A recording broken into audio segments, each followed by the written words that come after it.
Ladies and gentlemen, it was indeed a bit difficult to decide on a subject matter under that very general heading, order and liberty. But I believe the special problem which I've selected last fits in well with some of the things we have heard before. I wanted to talk about the historical place of the present type of disorder in the general revolutionary movement that begins around 1500. Now the first thing one has to make clear is that there is such a revolutionary movement. It actually moves in three waves, always consisting of initial movement, counter-movement, wars between movement and counter-movement, and peace treaties, temporary stabilization, then the thing starts all over again. In the 16th century we have first a reformation, then a counter-reformation, then 8 civil wars in France in the 16th century, a 30 years war in the continent in the 17th century, a civil war in England also in the 17th century, and ended with the Treaty of Westphalia in the middle of the 17th century, and ultimately with the Peace of Utrecht in 1713. Then there was peace for a while. This wave of the theological dogmatic wars was over. Then the whole thing starts over again in the same pattern with the French Revolution. First we have a revolution, then we have a counter-revolution. The counter-revolution has get such names as restoration and reaction and conservatism. The terms conservatism and liberalism have their origin between 1810 and 1820. We have then the wars of the coalitions, the Napoleonic wars, and then a wonderful peace treaty, 1815, the Congress of Vienna, and then the Concert of Europe, which lasts surprisingly for a whole century up to 1914. And then we get the third wave, beginning with the Russian Revolution, the counter-formation of the free world, the wars between the two, Cold Wars, Hot Wars, but no peace treaties yet. So here we have three waves of intensifying revolutions, intensifying in the sense of gradually getting more and more violent. As a matter of fact, if you look at the newest volume of the Cambridge Modern History, the volume for the 20th century is simply called The Era of Violence. It's all one can say about it. So this outburst of violence is characteristic. But then there are sub-characteristics in the 20th century. We have, again, up to now, three such waves in the 20th century. The first one was the communist revolutionary wave. The second one was the counter waves of National Socialism and fascism. And then after the end of the Second World War, a third wave. And now we come to the interesting problem that will be the topic for this talk here, which is suppressed in the public consciousness, but it has received a name by acute observers like Malaparte, for instance. Malaparte called this third wave the movement of the liberation rebel, beginning after the Second World War. That would be the third one, the communist, National Socialist, and the liberation rebel. Typical case, representative intellectual of the liberation rebel, Malaparte, found to be as such, Jean-Paul Sartre. One could add others, like Merleau-Ponty, and his work on terrorism, l'humanisme et terreur of 1947, where he justifies Stalinist purges and terrorism. We get a new wave of intellectuals who cannot be simply identified as National Socialists, Fascists, Communists and so on, but are a new type of an epigonic in-between sort of aftermath of the ideologies that were the great ones of the 19th century, of Hegelianism, of Marxism, of Comtism, of positivism from the Enlightenment period and so on. It's an epigonic aftermath, but very effective and very penetrating in Western society. Whenever I come to Europe, especially to Germany, I always notice when you look at the bookstores, there is no literature of any intellectual or philosophical nature. All the literature is either positivistic or Marxist. These two intellectual movements fill everything. There is no room in the public debate for anything except the second-rate ideological nonsense. That is the dominant climate of opinion. And we have very much the same situation in our colleges. I have to come back to that matter immediately. So here you get now a degradation of Western institutions in the 20th century, aggravated since the Second World War. How one should characterize it adequately is an open question. I just mentioned Malaparte's definition as the liberation rebel, which, since I have a vulgar strain myself, I like very much. It would prefer to the term to speak of such people, the liberation rebel. But if we are a bit more careful, we would have to say perhaps the populist invasion of the universities. By populist invasion I mean that, for instance, Sorbonne, between 1945 and 1970, has changed its numbers of students and professors tenfold. Now, if you get in 25 years a tenfold increase in the student population and in the faculties, you can imagine when you get all these students in these faculties, you get all the rebel from the streets and the suburbs. And that's a typical situation in practically all university systems, including our own, with its massive expansion after the Second World War, under the title of democratization. Now, under this democratization, this is a cover word, it means nothing. It means simply that a lot of people who are not fit either to be students or to be professors in a college are in these roles to be found there and poison the atmosphere. So they are there. Now, that is not a communist group, that is not a Nazi group, that is not a fascist group. Most of these people are much too literate to even understand such a problem. And they are this second-rate rebel type of intellectual talking, which has no serious basis in any science whatsoever. They usually don't know any languages, they don't know any history, they know nothing.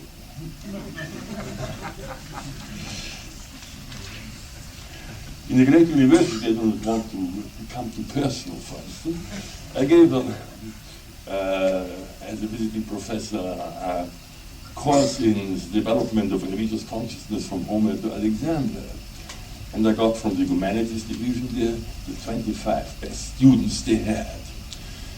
That course was practically a flop because none of these 25 best students, higher undergraduates and graduates, knew any word of Latin or Greek.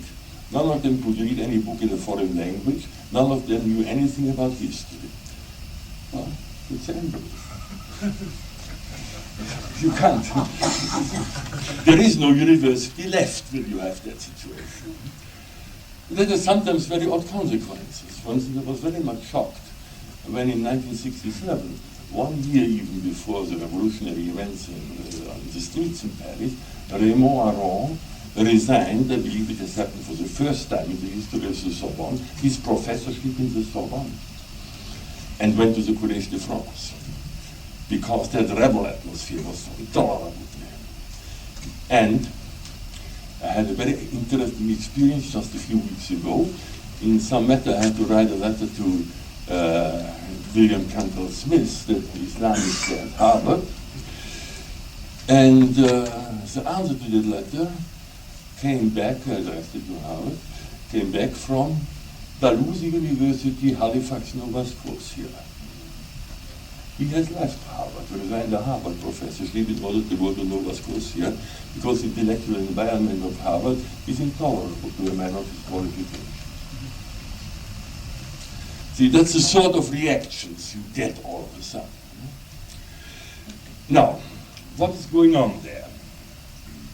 I've just given you a few examples. I can talk about these symptoms, of course, indefinitely. What is going on is the destruction of rational discourse. I mention that especially because I have always that problem in courses if you're giving political science. Just now I'm giving a course in Theory of Revolution at the University of Texas. And the first event in that seminar was that there were a few rabid activist Marxists, and wanted to have a course on revolutions as a revolutionary discourse. That's their formulation. They called it a revolutionary discourse, talking a revolution. So I had to explain to them that revolutions are the subject matter of inquiry, and that is the university and the seminar will have a rational discourse, no revolutionary discourse. They dropped the course. So we have a vocabulary for the anti-rational revolt. We have such in the general politics as, for instance, the political debate. The political debate is a restricted area in which only certain issues admitted into politics may be discussed. Say, in the current friction between President and Congress about the budget deficit and the various expenditures, one item must never be discussed, which however is clearly discussed in the newspapers, at least in the Wall Street Journal, that one of the causes of the present recession, if not crisis, is the depletion of the capital agreement through various expenditures and taxes which are too heavy and which produce in the long run ever more unemployment, of course. But that issue must not be mentioned either from the side of the President or from the side of Congress. So all the debates about recession and inflation are outside the realm of rational discourse. Very important to understand. I hope the Helge agrees with the economic part.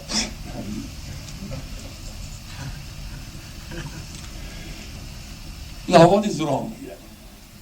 Now let me get a further feature of this three-wave revolution. These revolutions always end in in the cases that we know. The two cases, now the third wave, end in a stabilizing ideology, let's call it, for cautiously. We'll go closer into what it is later. In the first wave, with Reformation and Counter-Reformation and the wars in the 13th century, you began in the 17th century beginning a new type of ideology becoming dominant, deriving in part from ancient Stoicism. It is natural law. In the 1620s, with Grotius begins natural law, especially in application to the international law, which at that time was very sore straits with this international wars all over Europe. So they have now a natural law ideology, and all of a sudden everybody writes about natural law, not only Grotius, but also, of course, Hobbes and Spinoza and Rousseau, and even Kant still has a natural law, and some German romantics still have natural laws, and the matter dies out. But it is a new ideology stabilizing with the belief, especially by Grotius, we must have some sort of science of order, which is not exposed and not so vulnerable as these order conceptions of the two churches who are permanently at each other's throats. And that basis would be natural law. Now the natural law basis, as I said, died out. Then emerging from the second conflict, revolution, counter-revolution, reaction, and so on, emerges again a new such ideology. The origin of the term itself lies between 1810 and 1820, which was the Hayek is the great expert, that is liberalism. So liberalism is the second stabilizing ideology after such a bout.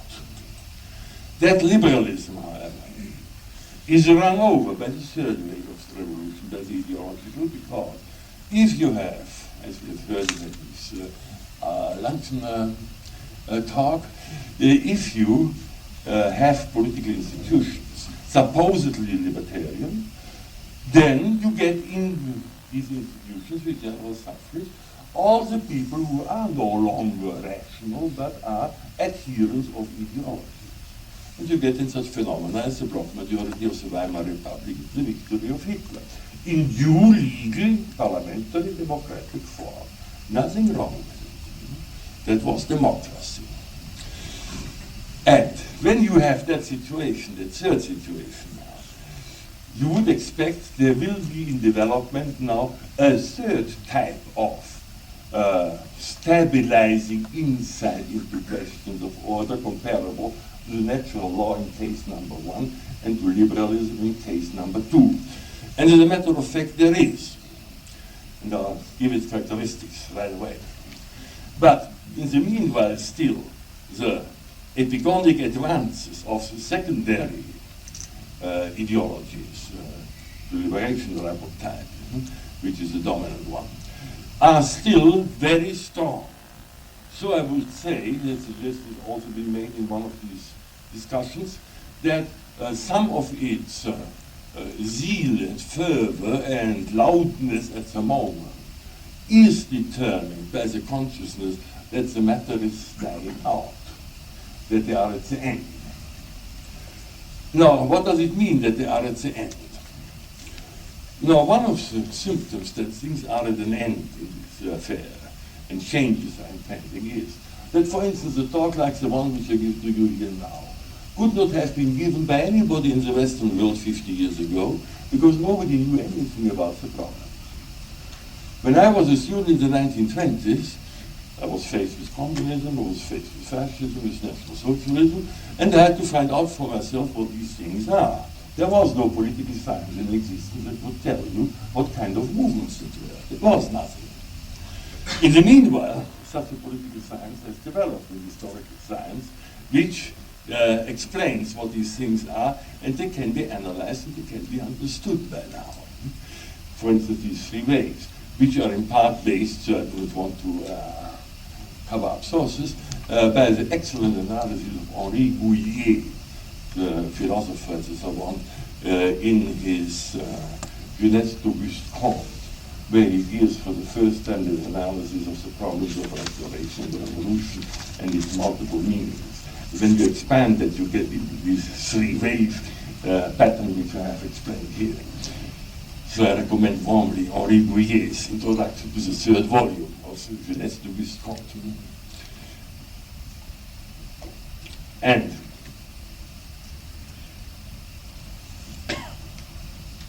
the discoveries which have been made in the last 50 years concerning this 3rd development are roughly the following. I became aware of the problem, that there is a problem, more than 30 or 40 years ago, when I found for the first time, accidentally in reading around, the problem of Gnosticism. Gnosticism is a movement which seems to be continuing through the Middle Ages right into the modern period. At the first I didn't trust the matter very much, and went to see the best authorities on Gnosticism, Trieste in Paris and Whisper in Utrecht, and they said, yes, a matter of course. And then I say, why do they not say that? There are no publications of the subject matter, that modern political movements are Gnostic movements, and not rational movements. Well, all that people who wants to do is that. The real Gnosticism is much more interesting, but such rubbish as Hegel or Kant or Marx, who wants to do that? Rubbish. So this attitude from the scholars' side, historical scholars' side, the judgment is of course correct, it is rubbish. But that is the reason why for so long nothing has been done on the public level to analyze these matters. Now, the Gnosticism was one such point which they discovered, a recipe for overcoming the disorder in a magic manner. But then I found out that there are other such factors which also have not been separately dealt with. The apocalyptic factor. We have the apocalyptic conception of an intervention, the classic apocalyptic divine intervention, then since Cromwell and the English Revolution, an intervention by Cromwell and his army, that will produce a perfect realm, changing the structure of reality in history. And in Gnosticism, the development of the recipes, how that is to be done. So you have already 2 factors now, apocalypse and gnosis. Then again, by accident one finds these things. In going through the Encyclopédie Française and some other matter, I found a huge article there on eclecticism. Not eclecticism, eclecticism. And that eclecticism turned out to be an article ordered by the Royal, probably by the secretary, on the encyclopedic meaning of Neoplatonism.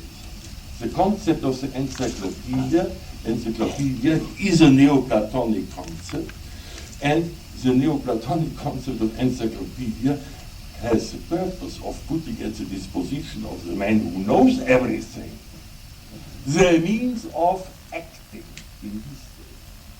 So we have here a Neoplatonism and the concept of the encyclopedia, which I hadn't known up to now, that it was Neoplatonic in origin. And that continues actually, and for instance, in the Encyclopedia of Hegel. And there you again have these oddities. There is a Hegel who writes an encyclopedia. There are dozens, if not hundreds, of professors for philosophy and history of philosophy everywhere, and none of them ever looks up what that has to do perhaps with the encyclopedias of the Encyclopédie Française. There's no literature of this. And then I found it all of a sudden, for that element. Then further such things came up. In the Warburg Institute, there are excellent people who deal with the Renaissance movements. The older ones, of course, are Panofsky and Textella. The next generation is represented by Francis Yates, her work on Giordano Bruno, and by Walker, his work on the ancient theology. And there you find now that in the end of the 15th century, second half of the 15th century, when one of the Medicis ordered Marsilio Ficino to translate the Corpus Hermeticum, this text or this body of Gnostic and alchemistic texts of the early Christian centuries, this magic of these Hermetic writings was picked up by the intellectuals of the Renaissance and became the dominant concept of acquisition of magic through universal or encyclopedic knowledge, going on well into the 18th century. You find it still, the after echoes of these movements, reducing our wisdom to the invention of the wisdom by the Egyptian priests in Schiller's lectures on universal history of 1789, where also still before Moses the Egyptian priests are the carriers of the divine wisdom, which from the Egyptian intellectual comes down right to the revolutionary intellectuals represented by Schiller. So that begins in the second half of the 15th century. A whole body which hitherto had been neglected, and I found indeed in the introductory sections by Ficino himself, formulations of the transformation of the human mind into the divine mind who can operate then for the good in society and in the cosmos, which are practically identical with formulations by Hegel. The transmission from Ficino to Hegel goes, of course, by way of German pietism, especially by way of Jakob Böhme. Jakob Böhme was very much aware of the problems of converting Christian mysticism into magic of the Hegelian type. He speaks of the magic, it is called magic, it's not direct interpretation, and wants to do it. Exactly what Jakob Böhme warns of, that is then actually done by Hegel in his development of the system as the instrument by which one can conjure up a new type of reality. Again, please, I'm not interpreting, but the terms, to find the magic words by which to conjure up the future, the Zauberworte, that is in the introduction to the phenomenology. It is Hegel who says that. And in order to produce that conjuring sorcery, one has to have a Zauberkraft, a magic force to do it. And that magic force is achieved by the identification of the substance, of the subject and the substance in the mind of Hegel.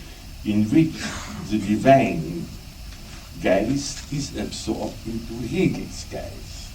You find therefore in Hegel's logic, in the introduction and the formulation, this logic here, this book on logic, is written from the position of the divine Logos before the creation of the world and of the human mind.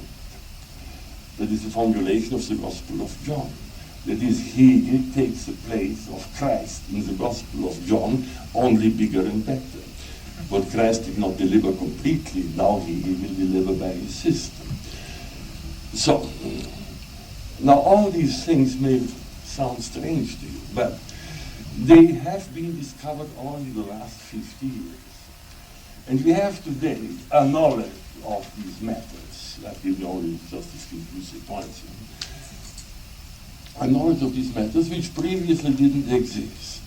And it would be very odd indeed, the first time in the history of mankind, if such an accumulation of historical knowledge in further analysis of contemporary phenomena, which occupy the public scene and have invested our universities and so on, should not become sooner or later somehow effective. It can be kept down and out of effectiveness by the departmental organization of our universities.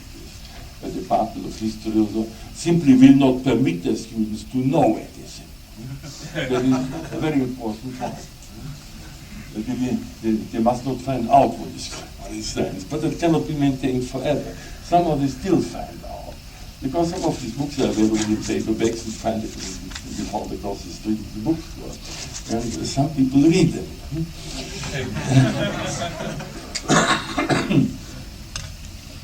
So somehow it penetrates. The atmosphere changes gradually. So one must not expect a short change. Let me now reflect, perhaps in conclusion, on one point here, which shows you where we stand historically in expectations of further ideologies. The problem is the following. In ideologies, I said I would say a few words about what is meant by that and by the advance of ideologies, is meant a certain type of closure of existence. The closure of existence against the divine ground of existence and the meaning of existence. That's what Bergson has dealt with under the title of the open and the closed soul, the open and the closed society. When man lives in openness towards the divine ground, that is what in classic philosophy is the definition of reason. Reason by definition. Reason is the word given to the consciousness that it exists in openness towards the ground of its own existence. That is reason. And when you interrupt this openness towards the divine ground and cut it off, the structure of consciousness of man does not change because you talk nonsense about consciousness or because you deny that it is. It still is there, the consciousness. You can't change your structure as a man. And when you then start thinking, you must replace the divine ground against which you are closed or which you deny by a substitute ground. And you can classify the history of ideology since the 18th century as a sequence of substitutions of the divine ground. As substitute grounds are used, beginning with the 18th century and turn to the 19th century, mathematical reason, first of all, as the ultimate source of truth, mathematical reason. Then various pragmatic types, pragmatic political reasons, the raison d'etat speculation, or economic reason, as the source of order in society, as in Mandeville's table of the beat. Or going further down, general utilitarian reason, the speculation on the greatest happiness of the greatest number, from Bentham to the Smith, to John Stuart Mill. Or you can go further down, also beginning in the 18th century, race characteristics as the source of order and disorder, going from Buffon right through Bobino up to Hitler. Or you can get the passions as the source of order, beginning from Condillac and Helvetius, going right up through Nietzsche to Freud. So you can go through the whole scale of being, you might say, of the passionate soul, of the animal soul, of the vegetative soul, and even of inorganic matter, or of the production relations as in Marx, which produced states of consciousness. Now, the characteristic of this series of substitute grounds, which are metaphysically introduced instead of the real ground, the interesting point is that the series of the substitute grounds is exhausted. You can't have more substitute grounds than there are steps in the hierarchy of being. You have more than the passionate soul, and the animal, and the vegetative, inorganic matter, and so on. When you have gone through the whole scale, then you have made all the ideologies one possibly can make. As a matter of fact, we have no new ideologies, say, since Freud. If you get apparently new ideologies like Marcuse's, it's a combination of Marx and Freud, by using the term repression in both contexts. Such combinatorial tricks or sub-varieties of this or that kind still are, of course, possible and will happen. But the principal possibility of constructing false theories of the ground is exhausted. So that means ideologies are objectively at their end, which doesn't mean that they are sociologically at the end, because stupid people continue to live, and once they are in the universities, they perpetuate themselves. That is further social problem. But nothing is to be expected.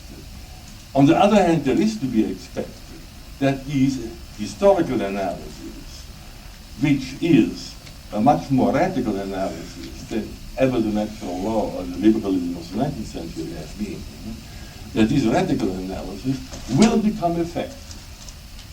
May take a generation, may take 2 generations, but we are today already in a situation that you can say without being unfair. Everybody who today is a positivist, psychological or any other physical kind, or a Marxist or this or that kind, is so at variance with the facts of history as we know them. That is professionally incompetent and, in a way, a fraud. Insofar as on every first of the month when he cashes his salary, he takes money for merchandise which he can't deliver. Commercial fraud. That is the actual situation. Our universities are loaded with such people today. And one should realize that, and people begin to realize. So the psychological atmosphere changes considerably. Well, I think that will be enough for an introduction.